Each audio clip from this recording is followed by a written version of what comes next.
To adductor rock and roll, we're going to start with hands and knees. We'll kick a leg out to the side. We're going to drop back until we get a stretch in the groin muscles.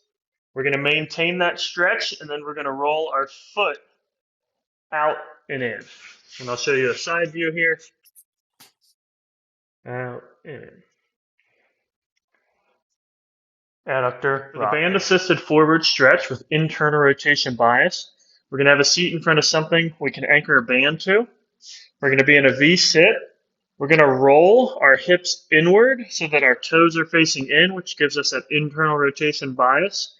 We're going to gather up the band to create tension, and then we're going to let it pull us forward while we work on maintaining that toe in position so that our hips are internally rotated.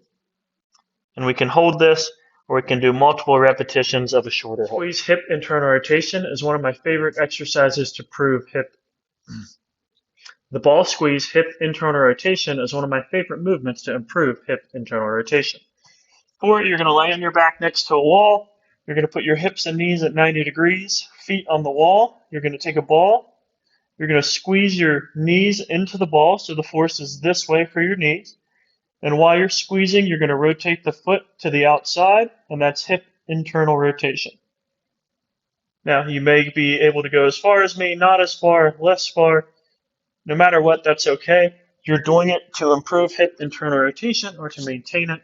So just push as far as you can go comfortably and look for it. Hip internal and external rotation with rig stabilization. You're going to need something like this. A doorway works great. You're going to stand on one foot next to that rig. You're going to go in hip flexion, stabilize your knee against the rig, and then you're going to rotate in. This is external rotation, keeping the knee pinned against the post and lifting the foot up. Then for the other movement, internal rotation, you're going to put yourself on the other side, get in a comfortable foot position, and this would be internal rotation. Great for hip mobility. Hip internal rotation lifts, which is going to require me to drive my knee into the ground and lift this back foot in the air.